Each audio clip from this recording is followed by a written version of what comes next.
Assalamualaikum warahmatullahi wabarakatuh. Alhamdulillahi rabbil alamin. Wa bihi nasta'inu ala umuri dunya waddin. Wassalatu wassalamu ala sayyidina Muhammadin wa ala alihi wa ashabihi ajma'in.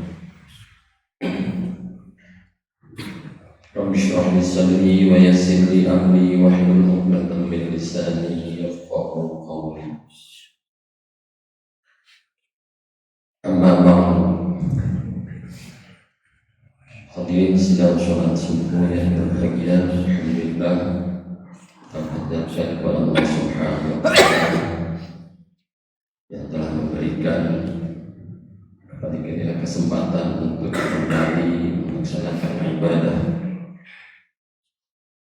Pada sholat, insyaallah kita melaksanakan sholat hari ketiga dan melaksanakan berbagai ibadah di bulan Ramadan.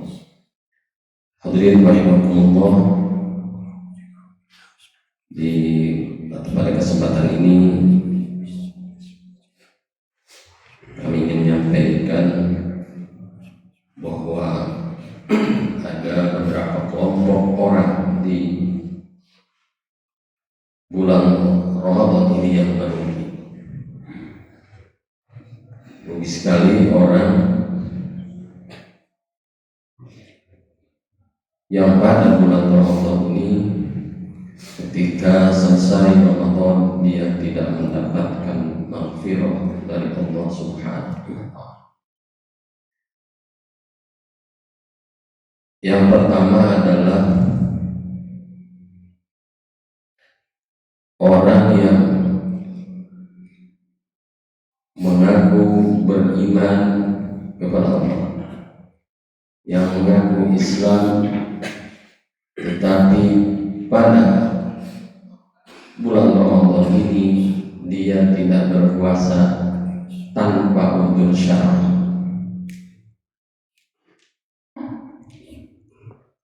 Banyak sekali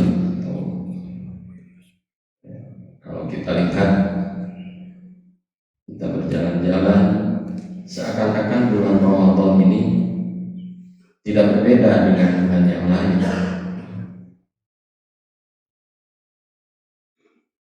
Dia seperti hari-hari biasa saja, padahal mengakunya dia seorang Islam.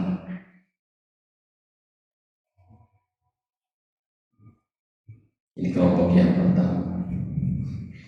Lalu yang kedua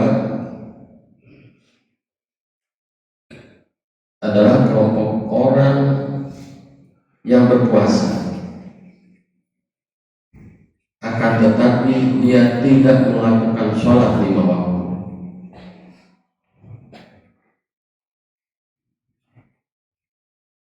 Terkadang lalai karena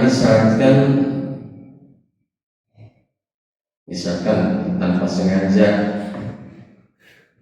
setelah sahur kemudian tertidur sampai subuh lewat, masih mending karena ketiduran. Tetapi ada juga yang dia berpuasa ikut-ikutan seperti yang lain, tetapi dia lalai terhadap sholat 5 waktu. Hadirin rahimakumullah, di dalam hadis Rasul, awwalu ma yuhasabu bihi al-'abdu yawmal qiyamah as-shalah. Salat seperti angka 1 dari 10. Salat seperti angka 1 dari 100 dan seterusnya. Ketika seseorang melakukan kesolehan ibadah tapi sholatnya dia tinggalkan, maka tidak ada nilai sama sekali, hancur ibadah-ibadah yang lain.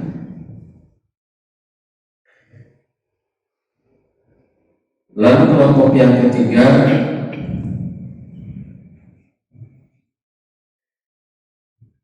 orang yang melakukan ibadah puasa tetapi dia tidak bisa menjaga ucapannya, dia tidak bisa menjaga apa-apa yang bisa membatalkan puasanya. Rasulullah SAW di dalam hadisnya, man lam yada' qawla zur falaysa lillahi hajatun fi an yada'a ta'amahu wa syarabahu. Barang siapa yang tidak bisa meninggalkan qawla zur, kata-kata kotor, di dalamnya adalah dusta, kemudian menggibah, kemudian mengadu domba, caci maki, menghina.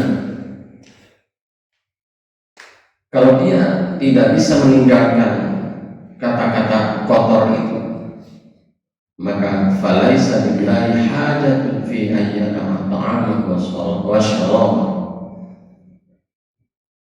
Allah tidak memerlukan kita harus menahan lapar dan dahaga.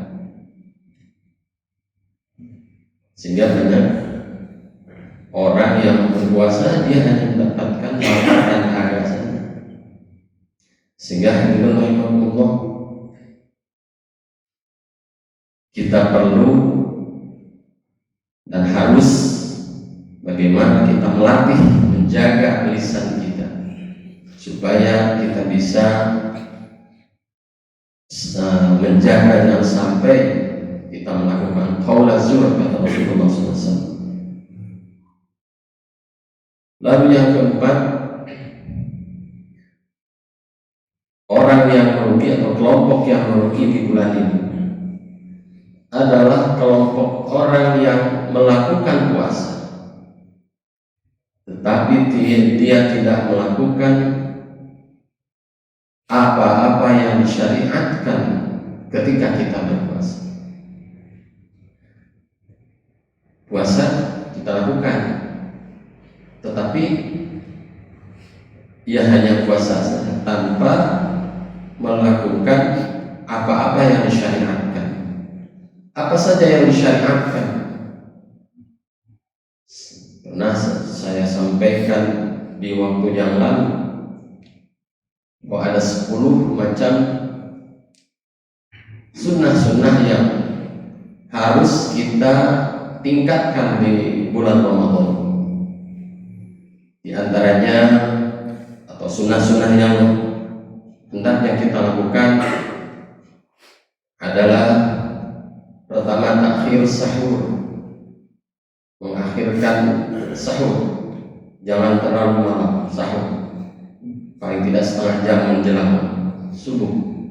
Lalu ta'jil iftar, menyegerakan berbuka. Lalu qiyamul lail. Mudah-mudahan di tahun ini tidak ada kita melakukan atau tarawihnya yang bolong dan sholat-sholat sunnah malam yang lain. Lalu qiraatul Quran, kita disunahkan memperbanyak bacaan Al-Quran di bulan ini, karena bulan ini adalah syahrul Quran. Bagaimana kesempatan kita berinteraksi dengan Al-Quran. Lalu iksar shadaqah, memperbanyak shadaqah. Setelah itu ya'malu a'mal shalih, iksar a'mal shalih, memperbanyak amal-amal shalih. Tidak hanya kesolehan individu, tetapi kesolehan sosial. Lalu ijtinabul nawah, ijtinabul mubah allati la yanfa'u. Ini agak berat juga. Namanya perbuatan-perbuatan mubah padahal tidak bermanfaat kita lakukan, yang harusnya kita jauhkan. Di bulan Ramadan ini kita melatih bagaimana meninggalkan perbuatan-perbuatan yang boleh sebenarnya, tetapi tidak bermanfaat, kita tinggalkan. Lalu i'tikaf, memperbanyak memperbanyak sedekah. Memperbanyak sedekah tidak perlu nilai, tidak ditentukan nilainya harus berapa atau sebanyak apa. Yang penting dakwah kita melatih, termasuk kita melatih anak-anak kita. Kalau mau ke masjid di sana, bawakan sedekah untuk belajar sedekah.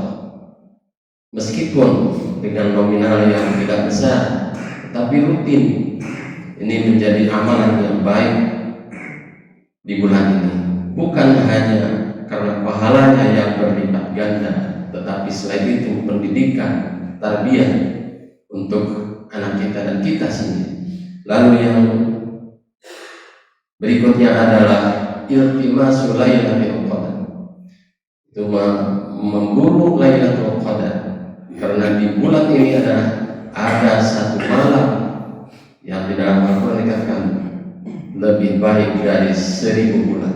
Kalau kita hitung 1000 bulan adalah 82 sekian tahun, atau kita genapkan 83 tahun. Kalau kita hitung apakah usia kita sampai usia 80? Jarang sekali, hadirin rahimahullah, karena umat Nabi Muhammad SAW rata-rata usia 60 sampai 70. Itu udah nas Rasulullah SAW. Meskipun ada yang beberapa melewati dari 60, tapi rata-rata umat Nabi Muhammad SAW itu sekitar berusia 60 sampai 70. Hadirin rahimahullah, motivasi kita mencari Lailatul Qadar adalah ibadah 1000 tahun, lebih baik daripada ibadah 1000 tahun. Coba kita bayangkan, apakah kita sempat?